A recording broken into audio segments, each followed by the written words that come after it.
नमस्कार, जी न्यूज पर आपके साथ मैं अदिति त्यागी। आपका सवाल बस एक ही होगा और सवाल ये होगा कि कोरोना वैक्सीन कब तक आएगी। तो आपको बता देते, हो सकता है आपके सवाल का जवाब हिंदुस्तान में कल आपको मिल जाए। ऐसा हम क्यों कह रहे हैं? इसलिए कह रहे हैं क्योंकि प्रधानमंत्री नरेंद्र मोदी 3 लैब्स का दौरा करने जा रहे हैं।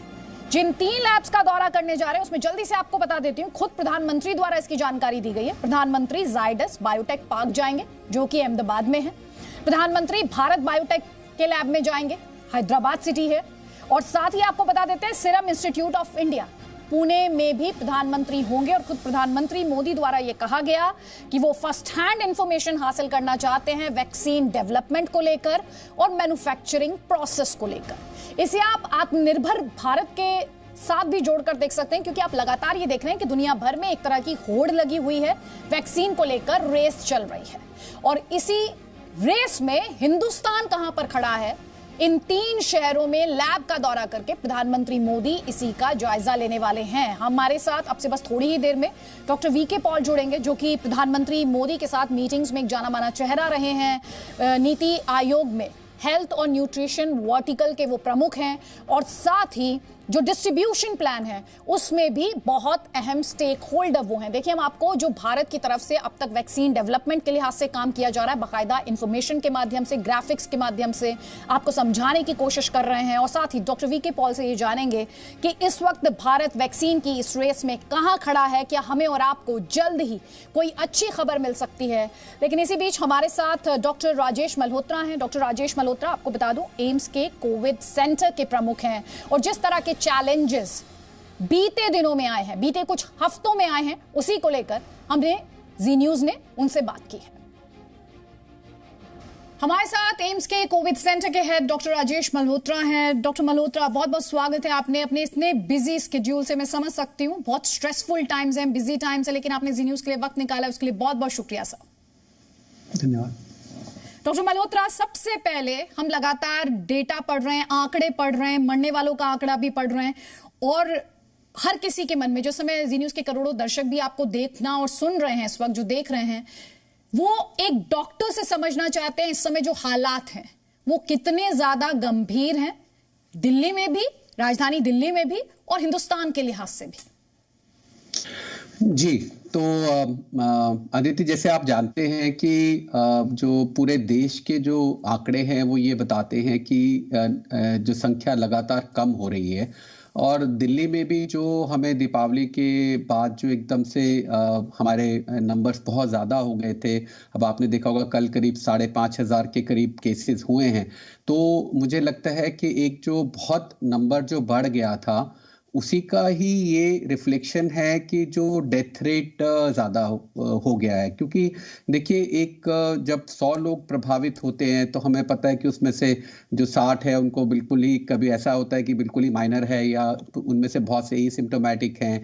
करीब 15 से 20 लोगों को उनमें से कुछ हॉस्पिटलाइजेशन की ज़रूरत पड़ती है और उसमें बहुत कम लोग हैं जिनको वेंटिलेटर की ज़रूरत पड़ती है। लेकिन जैसे जैसे ये संख्या बढ़ती है तो वो जो सीरियसली जो सिक हैं, जो बहुत ज़्यादा बीमार हैं, उनकी संख्या भी बढ़ जाती है। और दूसरे, मैंने अभी ये देखा है कि बहुत से लोग जो है अभी घर पे हैं बिना किसी मेडिकल सुपरविजन के, कि बहुत घर पे ही स्टेरॉइड शुरू कर दिया या घर पे ही रुके रहे।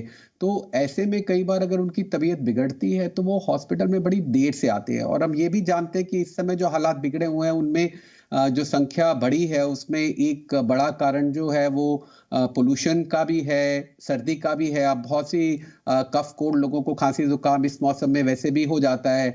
और अब जो है ये समस्या है कि किसी को अगर आम खांसी जुकाम है या कोविड है, वो ये कई बार जानना ही नहीं चाहता। वो सोचता नहीं, मुझे तो हर साल जुकाम होता है। तो ये जो सर्दियां आई हैं, पिछली बार जब इस साल के शुरू में जब कोविड हमारे पास आया था तो सर्दी इतनी नहीं थी। तो अब जो सर्दी के साथ में खांसी जुकाम या दूसरी एलर्जीज हैं जो पोल्यूशन के कारण है, इन सब के कारण भी इन्फेक्शन बढ़ रही है। घर के अंदर लोग ज्यादा रहते हैं, बाहर नहीं निकल रहे हैं। गर्मी में खिड़की खोल के वेंटिलेशन हो जाता था, वो वेंटिलेशन भी अब जो है वो कम हो गया क्योंकि लोग दरवाजे खिड़कियां बंद रखते हैं। तो अगर कोई एक व्यक्ति घर का मेंबर इन्फेक्ट हो गया तो फैमिलीज इन्फेक्ट हो रही है। ये भी हमने ट्रेंड देखा है कि हमारे पास पूरे के पूरे परिवार आ रहे हैं, जो कि गर्मी के मौसम में इतना ज्यादा प्रोमिनेंट नहीं था।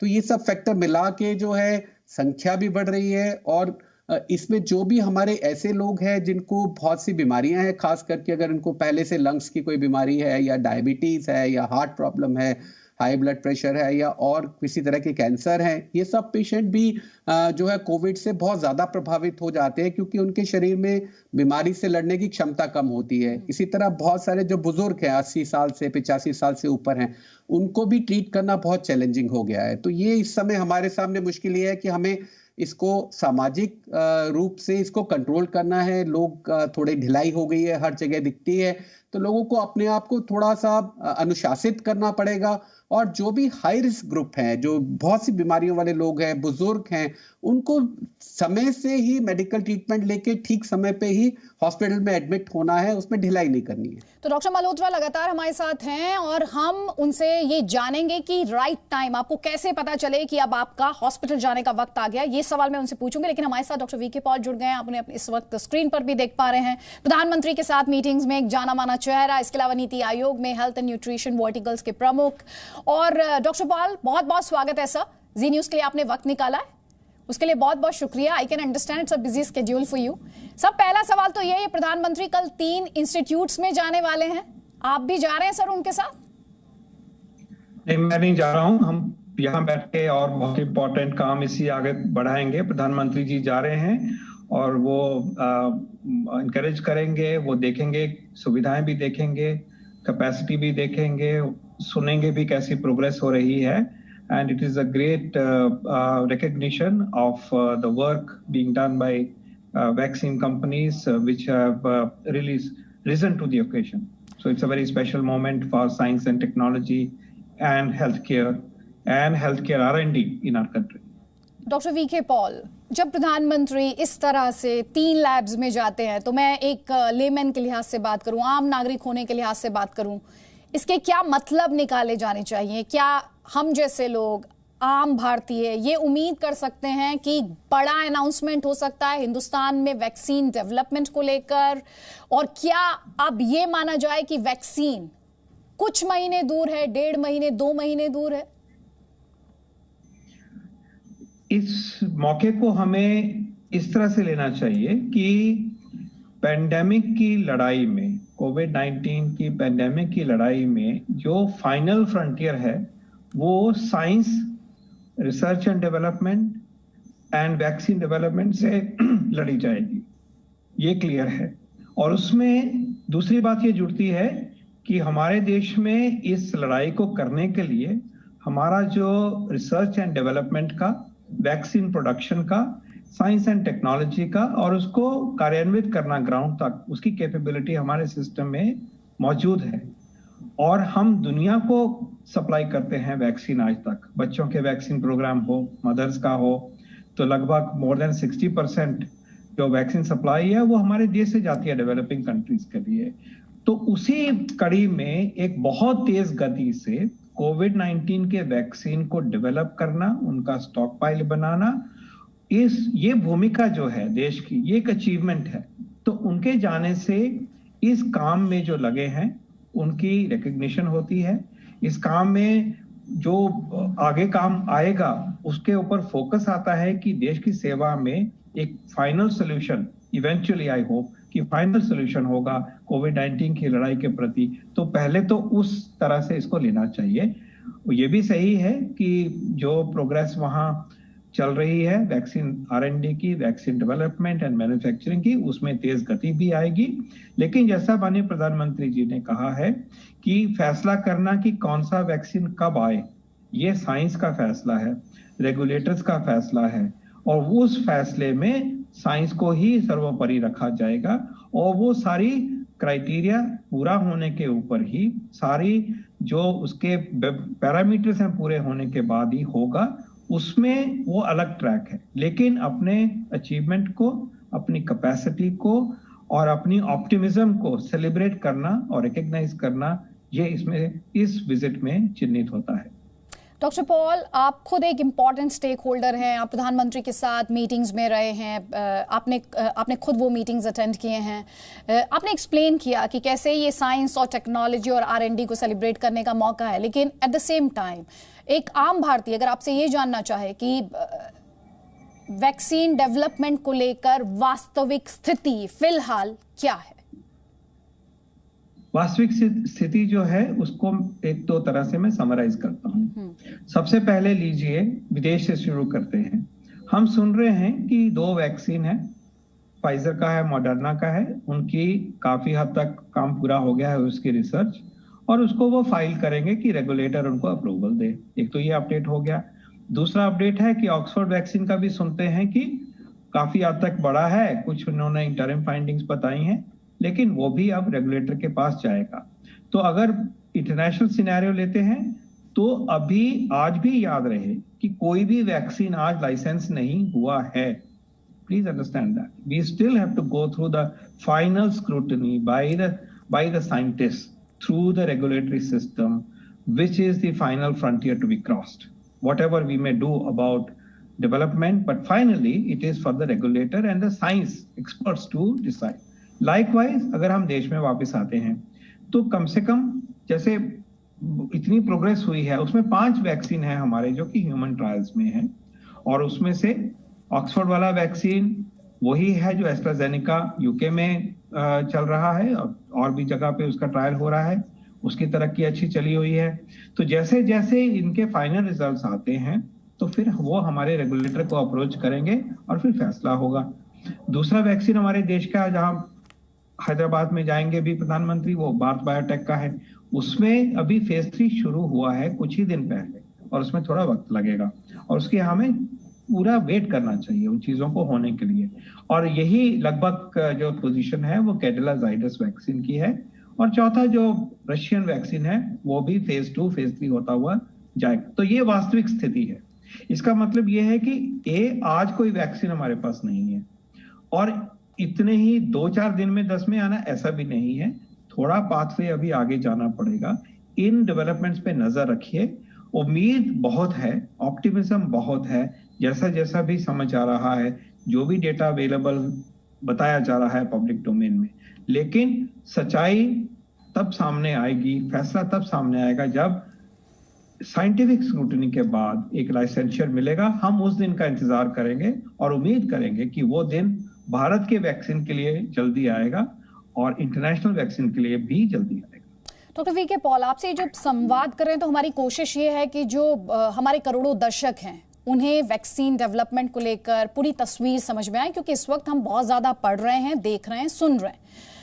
आपने खुद ही जिक्र किया 3rd फेज में होने का, जो भारत बायोटेक की वैक्सीन है।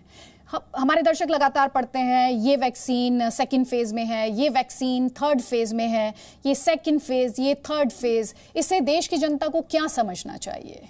वैक्सीन आने से कितना दूर है? देश की जनता को पहले तो ये समझना चाहिए कि ये जो सब कुछ पब्लिक डोमेन में आता है, ये बिट्स एंड पीसेस में आता है, उसको भी सुनो, लेकिन जो ऑफिशियल तरीके से क्या हमारे साइंटिस्ट बताते हैं उसको और ज्यादा ध्यान से सुनिए। वैक्सीन बनाने में पहली फेज में सिर्फ हम डोजिंग और सेफ्टी देखते हैं, और थोड़े लोगों में ट्रायल होता है, 25, 30, 40 में होता है।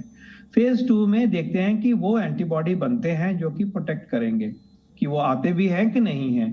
वो फेज 2 हो गई, लेकिन उसी से फैसला नहीं होता कि ये प्रोटेक्शन है कि नहीं है। अल्टीमेटली ये तो अंदर एक चेंज आई है। फेज 3 सबसे महत्वपूर्ण होती है। ऑब्वियसली वो कंटिंजेंट है कि फेज 2 हो और 1 हो और उससे पहले लैब का काम हो, लेकिन जब फेज 3 में क्या किया जाता है कि हजारों की तादाद में ट्रायल किया जाता है, और उनमें से कुछ को दिया जाता है वैक्सीन, मानो आधों को, और आधों को वैक्सीन नहीं दिया जाता है, प्लेसिबो दिया जाता है। फिर उनको फॉलो करते हैं कि भाई इसको कोविड ज्यादा हुआ या कि दूसरों को कोविड ज्यादा हुआ। अगर हमारा वैक्सीन इफेक्टिव है तो वो दर्शाएगा कि उनमें कोविड होने की नंबर, मात्रा, प्रोपोर्शन जो है वो जिनको नहीं मिला उससे कम है, और काफी कम है। इसको हम एफिकेसी कहते हैं कि ये एफिकेशियस कितना है कि कोविड को एक्चुअल लाइफ में बचा सके। वो फैसला फिर करता है कि हम क्या आगे बढ़ सकते हैं। तो 2 कैरेक्टरिस्टिक्स हैं, एक है सेफ्टी, वो शुरू से आना पता चलना शुरू हो जाता है, लेकिन फेज 3 आने के बाद में उसकी efficacy in real life setting, जनता के पास जाके, हजारों लोगों के पास जाके उसकी एफिकेसी मिलती है, और तो फिर ये फैसला होता है। और ये फैसला पब्लिक डोमेन में नहीं होना है, मीडिया में नहीं होना है, अखबारों में नहीं होना, दफ्तरों में नहीं होना है। ये फैसला एक बहुत सीरियस डिसीजन है जिसका कि रोबस्ट प्रोटोकॉल्स होते हैं और वो साइंटिफिक प्रोसेस है, रेगुलेटर का प्रोसेस है, drugs controller general of India का प्रोसेस है। और हमारी बहुत साख है कि हम ये जो प्रोसेस लागू करते हैं तो हमारा भारत का प्रोसेस जो है उसकी इज्जत है, उसकी धाक है कि हम शॉर्टकट्स नहीं लेते, हमारे साइंटिफिक रिगर को हम कभी कॉम्प्रोमाइज नहीं करते, क्वालिटी को कॉम्प्रोमाइज नहीं करते, और वो हमने धारणा में और बढ़ोतरी करनी है, उसको हम कॉम्प्रोमाइज नहीं करेंगे। तो ये फैसले वहां होने दीजिए, उम्मीद करना हमारा काम है। लेकिन जब तक वैक्सीन नहीं आता तो जो और काम करने हैं हमने पेंडेमिक कंट्रोल करने के, और पर्सनली जो करना है, आपने फिजिकल डिस्टेंस रखना है, मास्क लगाना है, हाथ धोने हैं, बुजुर्गों को प्रोटेक्ट करना है, पॉजिटिव केस है तो आइसोलेट होना है, किसी के आप कांटेक्ट है तो क्वारंटाइन होना है, आपने नहीं जनता में जाना है। ये जिम्मेवारियां हमें निभानी है और सरकार को भी ये जिम्मेवारी निभानी है कि तैयारी हो पूरी की पूरी कि केस आए तो उनकी देखभाल हो चुके, जिसकी की चर्चा भी आप कर रहे थे डॉक्टर साहब के साथ। डॉक्टर वी के पॉल, आपने बहुत अच्छा, मेरा उसी से जुड़ा हुआ सवाल था, आपने एफिकेसी का यहाँ पर जिक्र किया। हमारे दर्शक, हम बार बार पढ़ते हैं एक्स मेडिसिन जो है वो 70% कारगर है, दूसरी मेडिसिन जो है वो 90% कारगर है, पहली डोज 70% कारगर थी, दूसरी डोज जो है वो 80% कारगर है। ये मैंने जस्ट जनरल एग्जांपल्स दिए। इससे क्या मतलब है? इसका एफिकेसी जनता को समझाइए कि इससे मतलब क्या होता है जब वो ये सुनते हैं ये इतनी कारगर है, 90%, 70% या जो भी परसेंटेज हो। इसका मतलब यह है कि मानो कि 100 लोगों को हमने वैक्सीन दिया और 100 लोगों को वैक्सीन नहीं दिया। जब हमने देखा कि वैक्सीन वालों जो को कितनों को कोविड हुआ तो हमें रिजल्ट मिला 1 को हुआ, और जो वैक्सीन जिनको नहीं मिला उनको कितनों का हुआ तो उनको 9 को हुआ, तो ये 9 गुना हुआ। जिनको मिला उनको 1/9 हुआ, और उल्टा कहें तो जिनको नहीं मिला उनको 9 गुना कोविड हुआ।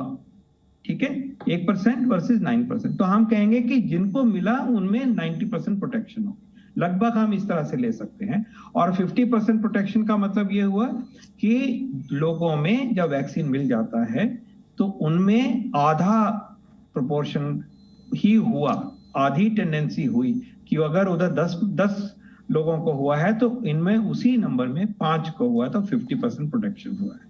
तो ये भी देखना पड़ता है। इसके लिए WHO ने और हमारे रेगुलेटर ने इंडिकेट किया है कि कम से कम एफिकेसी जो है वो 50% हो तो भी पब्लिक हेल्थ के लिए उसको कंसिडर किया जा सकता है।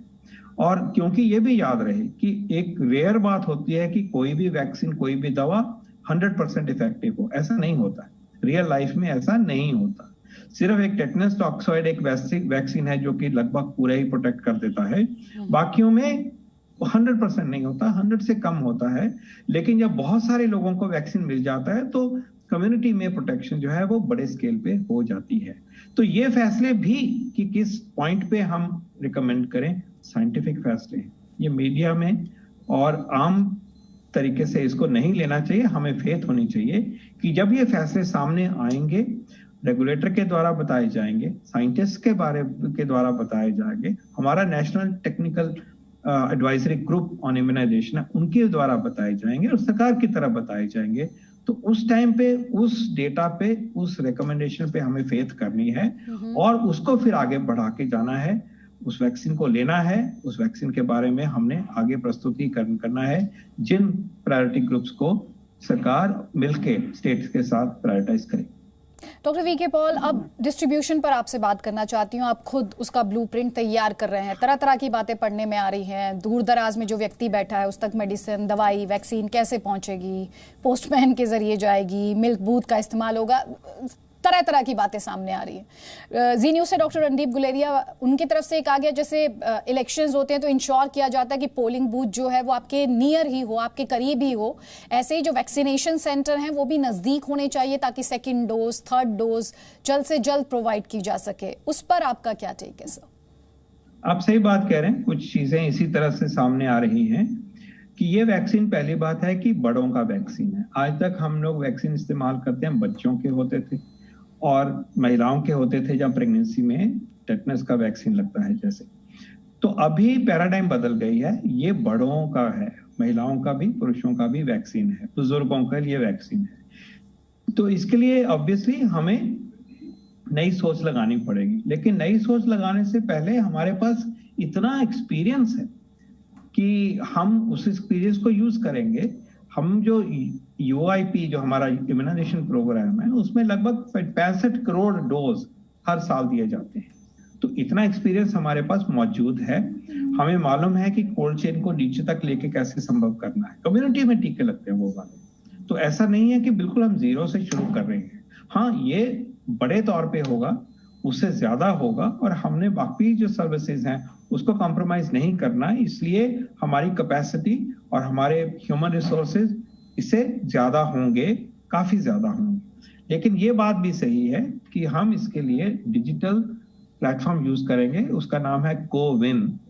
कोविड को विन करना है, उस नाम पे डिजिटल प्लेटफॉर्म बनाया गया है, जिससे कि व्यक्तियों को जब वैक्सीन लगेगा तो उनको सूचित किया जाएगा एसएमएस के द्वारा, नहीं तो वर्ड ऑफ माउथ से बताया जाएगा कि आपने किस दिन कहां पे टीका लगाने के लिए आना है।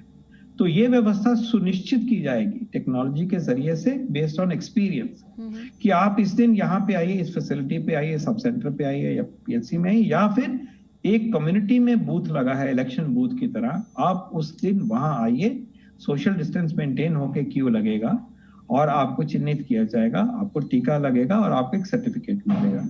फिर कहा जाएगा कि 4 हफ्ते बाद आपने फिर इस जगह पे आना है, क्योंकि लगता है कि जितने वैक्सीन हमें दिखाई दे रहे हैं वो 2 डोज लगेंगे, लगभग 28 दिन या 1 महीने के अंतराल पे। तो ये भी इस तरह से बताया जाएगा। लेकिन अगर आप इस चीज को सोचें कि माइक्रो लेवल पे इस चीज को संभव करना कोई इम्पॉसिबल नहीं है, क्योंकि अगर हम सोचते हैं कि 10,000 में से अगर हमने 2,000 लोगों को देना है, 20% को देना या 10% लोगों को देना है शुरुआती दौर में या एक वेव में, तो फिर नंबर जो है वो फाइनाइट हो जाता है कि भाई एक ही जगह पे आएंगे तो एक दिन में 100 टीके लगेंगे, तो उनको बांट देंगे कि आप इतने टाइम के बीच में आइए, अगली इस तरह से आइए। और उसको सुनिश्चित करने के लिए हम एनसीसी के वॉलंटियर से मदद लेंगे, एनएसएस के वॉलंटियर से मदद लेंगे, हम पंचायती राज इंस्टीट्यूशंस के साथ बैठेंगे और एनजीओ के साथ जुड़ेंगे, और इसके अलावा ऑफकोर्स स्टाफ भी होगा, वैक्सीनेटर्स भी होंगे, और डेटा को जो हैंडल करेंगे वो भी होंगे। तो इसकी जो बॉटम अप थिंकिंग है वो रूपरेखा हमारे सामने है, बेस्ड ऑन एक्सपीरियंस। बाकी इसको जोड़ना और प्लानिंग करना, वो भी उसके प्रिंसिपल्स एंड रूल्स जो हैं वो बन गए हैं। लेकिन आप याद रहे कि ये डिटेल की बातें इसके बियॉन्ड तभी कर पाएंगे जब हमें मालूम होगा कि इतना वैक्सीन हमें अगले इतने महीनों तक उपलब्ध होगा। वो रेगुलेटर की प्रायर परमिशन और क्लियरेंस और लाइसेंसर के बेस के ऊपर है। तो उसको सामने रख के हमें डिफरेंट सिनेरियोस को सामने रखते व्यवस्था जो है वो की जा रही है, स्टेट गवर्नमेंट के साथ मिलके डिटेल। डॉक्टर वी के पॉल, वैक्सीन को लेकर एक शॉर्ट टर्म साइड इफेक्ट्स की बात की जा रही है, एक लॉन्ग टर्म साइड इफेक्ट्स की बात की जा रही है। मैं जानती हूँ वैक्सीन डेवलपमेंट स्टेज में है, आप और हमने काफ़ी इसमें डिटेल में बात भी की है, लेकिन इस पॉइंट पर जो उसके लॉन्ग टर्म साइड इफेक्ट्स हैं, क्या उन्हें फोर्सी किया जा सकता है? How can you ensure that there are no long term side effects when a vaccine comes to the market? जब भी एक नया वैक्सीन मार्केट में आता है, जब भी पास्ट में आया, वो उस रिसर्च के बेस के ऊपर है जिसमें कि एक रीजनेबल पीरियड का फॉलोअप होता है। वो फॉलोअप ऑब्वियसली 20 साल का नहीं हो सकता, शुरू में कुछ ड्यूरेशन का होता है, जिसका बेसिस एक साइंटिफिक थिंकिंग के बेस के ऊपर होता है कि बॉडी कैसे बिहेव करती है, इस वैक्सीन का कहाँ हो सकता है, ये नॉलेज को एक्सट्रापोलेट किया जाता है। और एक फॉलोअप जितना शुरू में होना चाहिए, शुरुआत में, उसके भी पैरामीटर्स बने हुए हैं। Now, if you say whether that assures there will be no long-term side effect, the answer is no. उसके लिए फेज 4 एक होती है जिसको हम पोस्ट मार्केटिंग सर्वेलेंस कहते हैं, कि उसके बाद भी हम ऑब्जर्व करते रहते हैं, क्योंकि इतना इंतजार नहीं कर सकते कि वैक्सीन आए ही नहीं। किसी बीमारी में भी हम रोटावायरस वैक्सीन की बात अगर करें तो रोटावायरस वैक्सीन जो है वो 5-6 साल पहले देश में प्रचलित किया गया, अपने देश का ही बना हुआ वैक्सीन है। और जो भारत बायोटेक ये नया वैक्सीन बना रहे हैं, उन्होंने ही संभव करा है सरकार के साथ मिलके। उसमें आज जाके पोस्ट मार्केटिंग सर्वे 3-4 साल का जो फॉलो अप है, अभी पीछे हफ्ते पूरा एक फॉलो अप किया गया और बताया गया कि उसमें एक पर्टिकुलर कॉम्प्लिकेशन का डर था, वो नहीं होती है, तो सेफ पाया गया। तो प्लीज रिमेंबर कि वैक्सीन के फॉलो अप जो पहले साइंटिफिक तरीके से करा जाता है, उसको पहले देखा जाता है और कहा जाता है कि हाँ सेफ लग रहा है, अब हम आगे बढ़ रहे हैं। उसके बाद में भी पोस्ट मार्केटिंग सर्वेलेंस में उसको वॉच किया जाता है, और या एडवर्स इफेक्ट्स फॉलोइंग इम्यूनाइजेशन का जो प्रोटोकॉल होता है उसके द्वारा इन दोनों प्रोटोकॉल के उसको वॉच किया जाता है, और वो उसी टाइम पे ही बाद में ही पता कोई चलता है। लेकिन ये एडहॉक बात नहीं है और ये कॉमन सेंस की भी बात नहीं है, ये एक साइंटिफिक प्रोसेस है और ये दवाइयों के लिए भी लागू होता है, वैक्सीन के लिए भी लागू होता है। तो जब इस पॉइंट पे हम पहुंचेंगे कि हमें हमारा रेगुलेटर, हमारी साइंटिफिक कम्युनिटी ओके कर रही है, तो हमें और आपको ये तसल्ली होनी चाहिए कि शुरू की जितना फॉलो अप है, it is reasonable for us to move forward, have faith, right, और उसके साथ साथ लॉन्ग टर्म चलता रहेगा। लेकिन ये जरूर हमें रखना पड़ेगा कि किसी भी वैक्सीन में बॉडी के अंदर एक बाहर का एंटीजन जाता है तो रिएक्शन होते हैं, माइल्ड भी होते हैं, दर्द भी होती है, फीवर होता है, बहुत कॉमन है ये चीज, राइट। बच्चों को भी, बच्चे रोते हैं जब उनको टीका लगता है, शाम को उनको दर्द होती है, लेकिन इसका मतलब ये नहीं है कि हमने उससे पीछे हट जाना है। तो जब ये एक आपके सामने लाया जाएगा कि ये सेफ एंड इफेक्टिव वैक्सीन है, 2 parameter, safe safe safe as much as we know as per protocol, effective effective, इन दोनों को लाने के बाद में जब लाया जाएगा लाइसेंस होने के बाद में, तो हमें reasonable, very reasonable, scientifically valid, robust reasonableness के साथ हम कहेंगे कि सेफ है। लेकिन फ्यूचर बताएगा कि कोई रेयर साइड इफेक्ट या लेट आने वाला साइड इफेक्ट है वो आएगा या नहीं आएगा। लेकिन ये भी साफ किया जाएगा कि इसकी प्लॉजिबिलिटी जो है, based on biology, based on behaviour of similar antigen, इतनी लो होगी कि हमें कंफर्ट जोन में रहना चाहिए। डॉक्टर वीके पॉल, बहुत बहुत शुक्रिया, आपने वक्त निकाला है और हम तो इस वक्त यही दुआ करेंगे कोविन जल्द से जल्द आए और हम उस कोविन पर इसी तरह से आपके साथ संवाद करें। आपका बहुत बहुत शुक्रिया जी न्यूज़ को वक्त देने के लिए। और जी न्यूज़ प्रधानमंत्री जो 3 लैब्स विजिट करने वाले हैं, उन पर सबसे बड़ी कवरेज आपके लिए लेकर आएगा। तो हर अपडेट के लिए आपको जी न्यूज़ के साथ रहना है। आगे की खबरों के लिए मेरी सहयोगी श्रीन हमारे साथ। शुक्रिया आदित्य। बुलेटिन में बात होगी किसान आंदोलन की, एक एक तस्वीर आपको उससे जुड़ी हम दिखाएंगे, लेकिन उससे पहले इस वक्त की हेडलाइंस पर नजर। Presenting B News app available on Google Play and App Store. Download it now.